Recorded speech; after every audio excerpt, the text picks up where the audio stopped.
Hello, I'm Dara and welcome to my beef farm. In this week's video, I do a little upgrade on my calf feeder. I move around some of the dairy beef calves into different groups and I get some of them out to grass. And also we brush the dust off the mower and we cut a bit of silage in this video. So we get straight into it and I hope you enjoy it. I'm in the workshop because there's always something to be done. That's my mobile calf feeder there that I feed my calves with, and if you can see there, the wheels are have seen better days. When I made the calf feeder, I made it with those solid wheelbarrow wheels. I know I went with the solid wheels because I'd never get puncture, and I wouldn't be coming out in the morning time and find one of the wheelbarrow wheels were punctured. But they're really only plastic inserts. And sure, look, I thought there I'd be only pulling it around the yard from pen to pen, but when you start bringing it out in the fields and hopping it off bumps and that kind of thing, it's not good on them. So they owe the feeder nothing anyway. So I'm going to take them off there now. I have new wheels now to go on it. They're quad wheels. So I bought the wheels and a short little, it comes with a hub and a short little stub there of an axle. So I'm after, just got some 40mm box iron and I'm after making a full length axle for it. So it looks fairly straight enough, that's welded together. So I have to get those wheels off now and see what way I can weld that in there.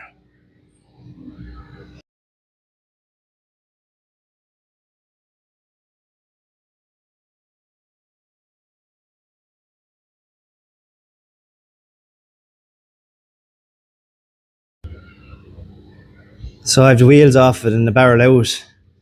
But whether you can see those little, what you call them there, these fellas there, you could, what do you call them, axles, they're kind of bent up.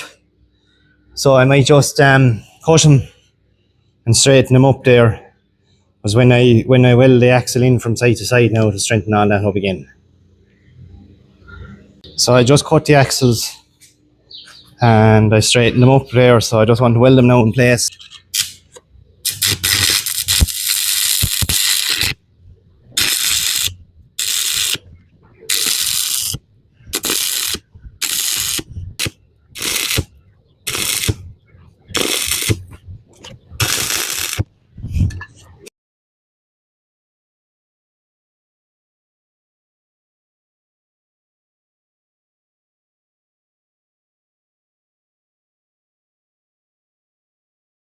This is Saturday evening, I'm at this job.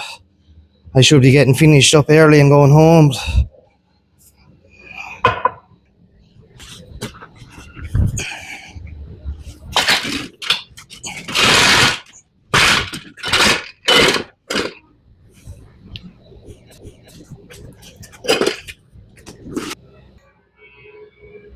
It's good enough for that now. It's just clearance, I've clearance there. And sure, look, my barrel is in here, it's not going to interfere with it. So it's just a matter of centering up the wheels now. So I'll turn it over again and mark it up there. So I'll cut all that off and then I'm going to drop it, my 40mm down into that square there then, middle of that.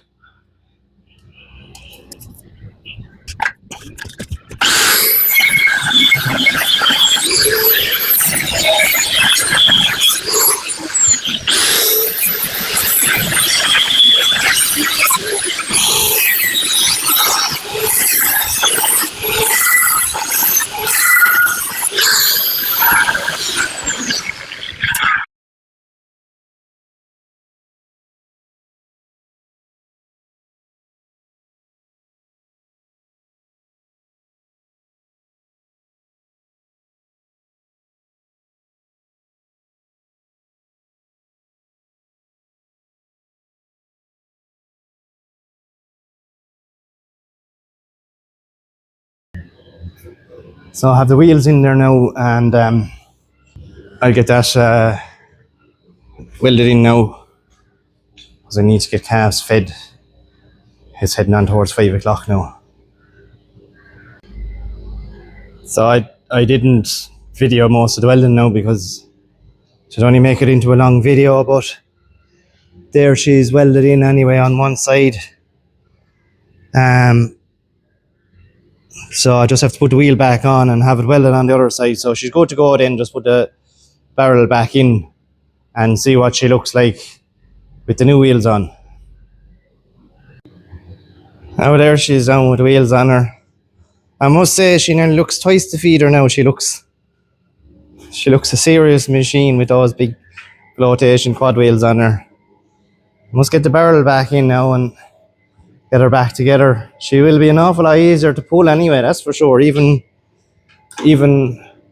to pull her around the yard now, she'll run an awful lot easier than that now than she would have on the little wheelbarrow wheels. So the calf feeder is finished. Not before time to have put new wheels on it. But it's like an episode of Pimp My Ride. I'm delighted to have that done now. Another job done, another job off the list. It possibly needs a set of mud guards for it, but I haven't time to do that now. Something maybe when my calves are weaning a bit of time during the summer, put a bit of mud guards over just to keep the teeth from getting dirty from splash up. So anyway, that's that job done. I may get the calves fed. It's a lovely, glorious morning. As you can see from those skies back there, all you have is not a cloud in the sky. It's early in the morning and the temperatures are already, I'd say, in the high teens. So it's a perfect day for changing around calves today. The bigger calves are going to grass full time now today, as there's 14 of them. They're on once a day, and the powder is reduced right back down to half rate at 300 grams, and I will reduce it back down over the next 10 days and then fully wean them. So they're going out to grass, and I'll pull down the feeder down to the field and they'll run after it hopefully. I also have calves in the shed that I want to bring down to this yard where they go out through that gate there and go to grass by day. So there's 24 of them to come out of the shed and come down here.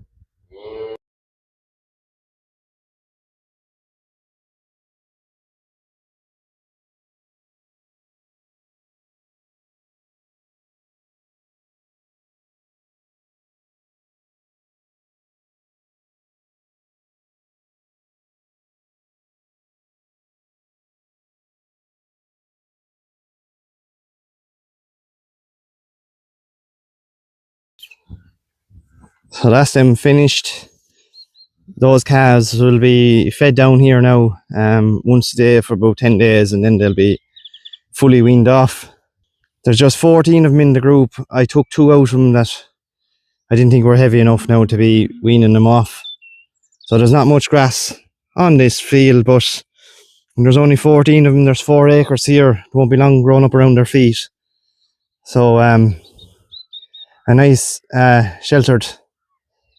sheltered field for them there, so they won't look back on that. So that's 14 less animals around the yard anyway. Delighted to have them gone off.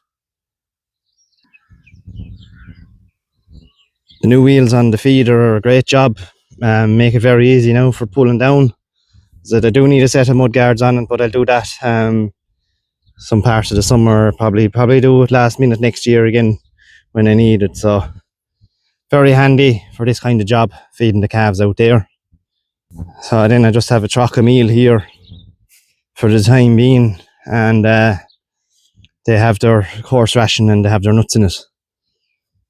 So I'll see what the birds are like. I might put a creep feeder with them and just put the meal and stuff in the creep feeder, and once the calves are eating meal from me and they figure out where the creep feeder is.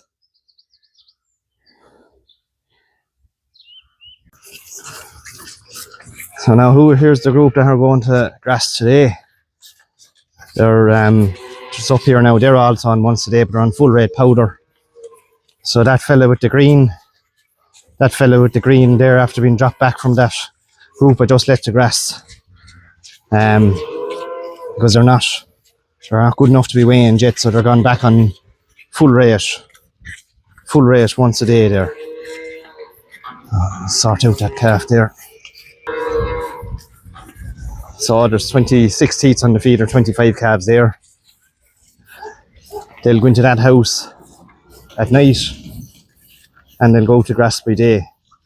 So I have another group now that are in 3 separate pens, and they're going together.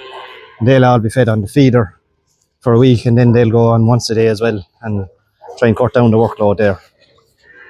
So those calves are going well now. They're all between 70 and 80 kilos.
Now it's 30th of April today, and this is a video I didn't think I'd be making for another couple of weeks anyway. So we've had absolutely massive grass growth here in the last, I'd say, even 3 days. And I'm always talking about the weather, but weather affects farming so much, and it's probably as farmers are a bit obsessed with it. But last Thursday night and Friday night we had torrential rain here, and had an awful lot of rain Friday. And there was one shower that came there, lasted 10 minutes, and I'd say 5-6 mil of rain fell in it. And I had to rehouse the cows that day. I put them in around 2 o'clock on Friday afternoon, and I had them in until Sunday morning. It was where they were coming next. Wood doesn't like rain, and all my drier paddocks were grazed, so I had no choice but to go in with them, and they didn't come out until Sunday. So that's 2 days there that I lost, that I should have been grazing. And obviously with the rain then, and then you turn around with massive heat, we've now ended up in a situation where we have surplus grass. So as you can see there, I have a paddock mowed out there now for bale silage, and I also have another paddock over there mowed out, and there's a group of stock up at the top of it. So I just tell you what went on here, or how we've come to this. By right, this paddock over here is paddock 19, and that was where the cows were due to come next there last Friday. But as I said, it's kind of a paddock that gets tender after a bit of rain, and you just have to kind of mind it. So I had the wire set up there early on Friday for the cows to come down, and when I come down then again to see what it was like after all the rain was drowned us, and I just said, right, shed now for 24-48 hours, let things soak and back out again. Sunday morning then I just opened the gate and let out the cows, and I should have come down and had a look, because by right I should have skipped that paddock where the cows are and come out and graze this one. Now I cut this today, there's kind of between 2,600 and 2,800 of a cover on it, and where they are now is close to 3,000. So it would have been better for me to cut that paddock and graze this one, because the paddock below now is something similar to where they are at the moment. I've only one measure done so far this year, and I did a measure there this morning, and I could see then that the farm was in a really good position. So it's this next week's measure will kind of give me my growth rates. But I know from counting my days ahead, where the cows are going next now is just about 1,200, but by the time they get to it, there'll be 1,400 on it, and that's the top of the paddock. So by the time they get down through it, there'll be 1,600 on it. So counting the paddocks then that's ahead of them and counting the days, I've easily 11 days of grass. So the other side of where those cows are, we'll say, would be the paddock they'll go into on day 11, and that paddock at the moment there's 700 on it, 750. So if you were to have 80 kilos of growth a day in 10 days, you'd have another 800 growing in that paddock. So then you'd be talking the covers around 1,400-1,500, which is where you want it to be. So the ideal grazing height for your livestock. So yeah, hopefully now by cutting out this silage here now, I kind of have everything corrected. I have the dairy beef heifers over there. I brought them up from their block of ground because I was running short on grass down there. So I brought them up to graze in another paddock. And then I said, yesterday I let them in there, so I said, right, if I got 5 days down along that paddock, I'd have more than enough grass to back up where they are to go back up. But as growth rates have jumped, it was a mistake letting them in there even yesterday. I'm sorry I let them in now, because they're kind of more trampling it now than they are eating it there. And they can go back up on their own block of ground, and I'll have loads of grass up there ahead of them to keep them going. So I'm always kind of chopping and changing around just to try and keep grass under control. Like as you can see from that sky, an absolutely glorious day today. It's fierce warm. There's the grass we've been cutting, smashing stuff. I said today is Wednesday, I'll bale that up now on Friday. I probably won't toss it out at all because it's baking there in the sun, so I think I'd be only wasting diesel heading that, so the sun will do everything it needs to do on it. So last year I bought a new mower. It's a Malone Pro Cut 320. It's a 3.2 meter, more or less 10'6". Absolutely delighted with it. I had an 8-foot mower before that, and just kind of a last minute decision to go mow this today. I hadn't kind of mowing silage in my head for today, so it's grand to have a big mower like that you can just get up and you have 7 acres knocked out there in a short space of time. I'd be still mowing here now. I'd probably have another half hour's mowing there if I had the 8-foot mower. So for me now, that mower was a long time coming, but now that I have it, it's a great addition to the farm there. And as I said, I'm very happy with it, and tractor's well able for it there. She's a TS 115. She's turboed, so I'm not entirely sure. I think she'd be rated 115 horsepower, but it's hard to know. There's a serious bit of grunt in that tractor. Like she's there's nothing ever phases her. Any work I ever do with her, she's never found wanting. So I'm pretty sure with the turbo on them, they're putting out around 130, and I'd believe it anyway. So anyway, that's that.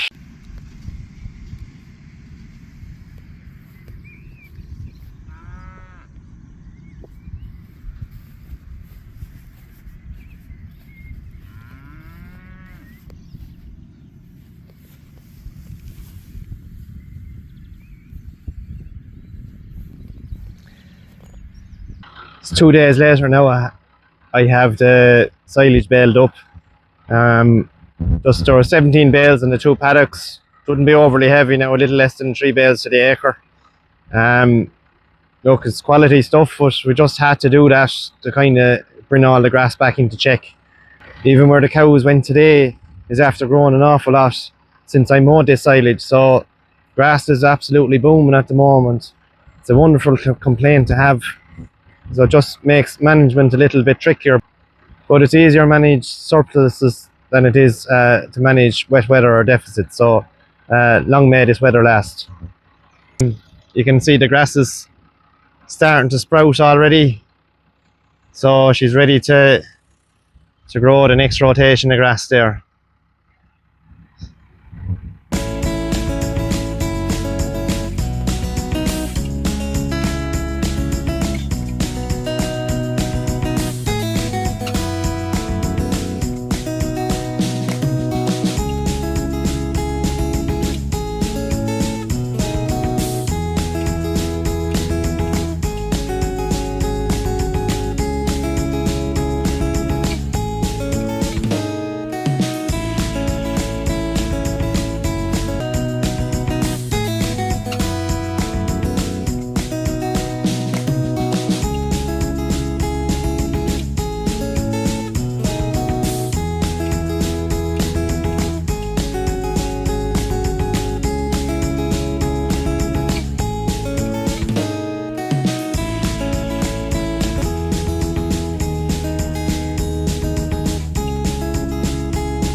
In last week's video, I showed you a calf, and I lost the calf afterwards, and I brought it to the lab. So I just give you an update on the results that came back on that calf.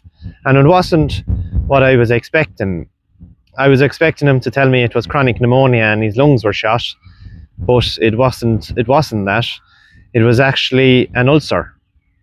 And I'm not exactly sure where the ulcer was, but it was a bleeding ulcer, and the calf was shown to be anemic, so it was losing blood internally.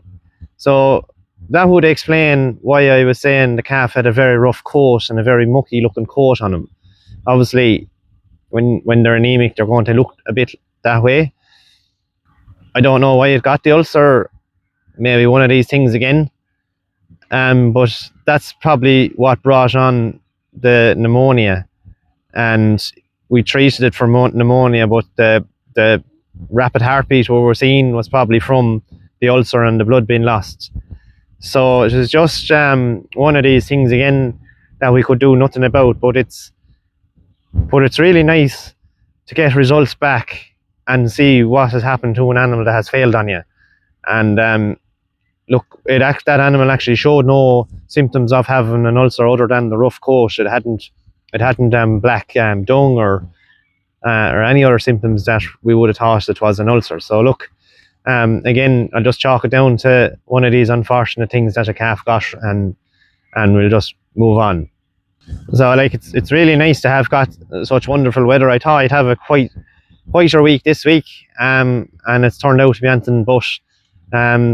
Bit of silage I've done now is after putting in an extra bit of work that I wasn't expecting. But I said it's fantastic to have those couple of bales in the clamp. Wouldn't have been expecting to be doing silage at all this week.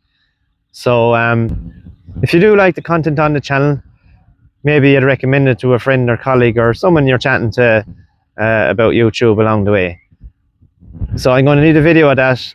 I'd like to thank you for watching, and we'll see you in the next one.